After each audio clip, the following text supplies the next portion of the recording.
If you're queer and thinking about moving to Long Beach, you're probably thinking, what neighborhood should I move to? Hey, it's Cynthia. I'm your favorite queer real estate agent out here in Long Beach, giving you all the tips and tricks to living a queer life here in this city. I wanted to break this down in a super real way. Yeah, Long Beach is super queer friendly and for the most part, super welcoming.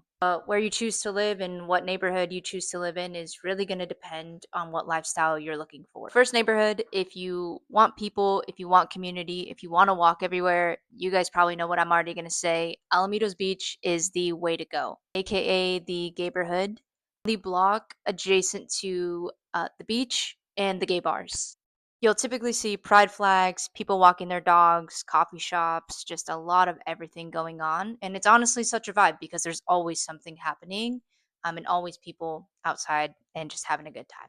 A lot of people I feel like actually move here when they first come to Long Beach because it's just such a welcoming place. Cons about this neighborhood, parking is atrocious. If you're going to move here, I'd recommend trying to find some place that either has a garage, a parking space, or somewhere nearby where you can rent a space out. Next neighborhood I'm going to talk about is Belmont Shore and Belmont Heights. Super popular area of Long Beach. If you want more of that beach lifestyle, that active lifestyle, then Belmont Heights, Belmont Shore is going to be the place for you. In this area of Long Beach, you're going to see a lot of people walking, a lot of people with dogs, family. You'll be able to access the beach path pretty easily from here. You'll be able to hit up Horny Corner. Yes, that's a real place for anyone who is not familiar with Long Beach. Horny Corner is a real place. You'll have plenty of coffee shops, small businesses to kind of choose from. If you're looking for something a little bit quieter, definitely would recommend Bixby Knolls. It's a lot further away from the happenings in Long Beach, and there's actually a lot to do here. In Bixby Knolls, you're going to see a lot of good restaurants. You're going to see a lot of small businesses that are Bixby Knolls born and bred, and you're going to see a lot of really nice houses, honestly. Older homes that have been kind of preserved in their original condition. Right down the street from Bixby Knolls is this little quiet historic community called California Heights. Streets here are like tree lined. These are like older historic homes that have their actual original charms to them. Typically, you're going to see a lot of older folks or newer families who maybe just bought their first home.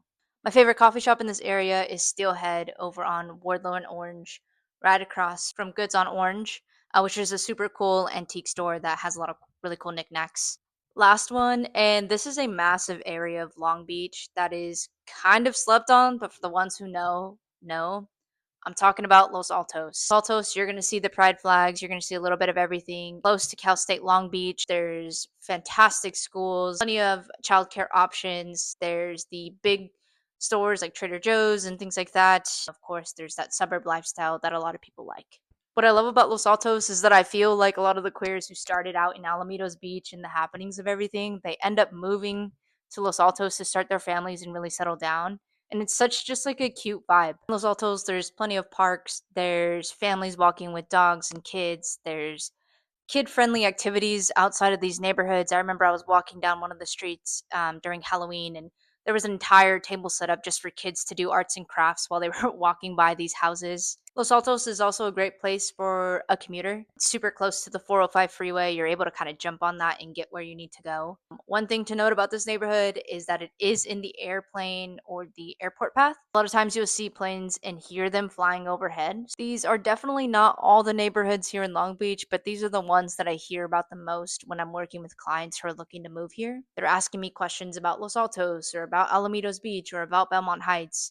And these are definitely the ones where people tend to flock to. Not every block in these neighborhoods are exactly the same either. So my best recommendation is to come hang out, come spend some time here. If you have any questions about what a neighborhood vibe is like or you want to take some videos, feel free to let me know. I'm more than happy to help you guys. Overall thing to take away from here is that Long Beach is really a spot for everyone. Thinking about moving to Long Beach and want to find an area that you make sure fits your vibe, feel free to reach out. I'm always happy to be a resource.